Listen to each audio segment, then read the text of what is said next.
বন্ধুরা, চপে আলু, সিঙ্গাড়ায় আলু, ব্রেড পকোড়ায় আলু, কেক পকোড়ায় আলু তো আমরা অনেক জায়গায় ইউজ করি। আজ আমি এমন একটা স্পেশাল মশলা আলুর রেসিপি শেয়ার করব, যেটা তোমরা যে কোনো স্ন্যাক্সে ইউজ করতে পারবে। তো চলো দেরি না করে শুরু করা যাক। প্রথমে পরিমাণ মতো আলু সেদ্ধ করে প্রেসার কুকারে স্বাদ মতো নুন দিয়ে সিদ্ধ করে রাখতে হবে। এবার কড়াইতে কিছুটা পরিমাণ তেল দিয়ে লো ফ্লেমে কিছু বাদাম ও 4টে শুকনো লঙ্কা ভেজে তুলে রাখবো। এবার একটি মিডিয়াম সাইজের পেঁয়াজ কুচিয়ে একটু ভাজা হয়ে গেলে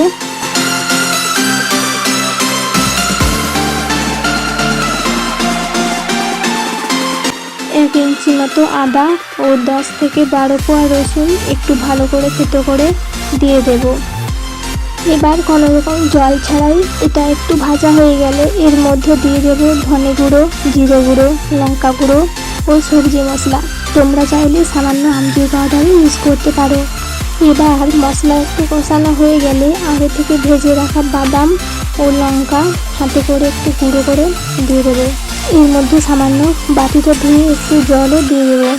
এরপর মশলা কষানো হয়ে গেলে এর মধ্যে আগে থেকে সিদ্ধ করে রাখা আলু দিয়ে কষতে থাকবে। যখন আলুটা একটু কষা হয়ে যাবে তখন হাতে করে একটা গ্লাসের সাহায্যে ম্যাশ করে দেবো।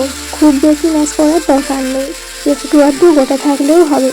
দোকানে দেখবে আলুটা একটু গোটা গোটা দানা থাকে।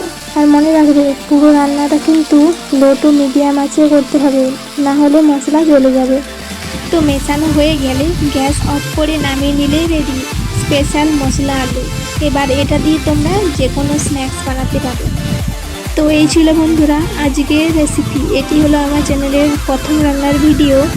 রেসিপিটা ভালো লাগলে একটা লাইক করে চ্যানেলটি সাবস্ক্রাইব করতে ভুলো না। বাই।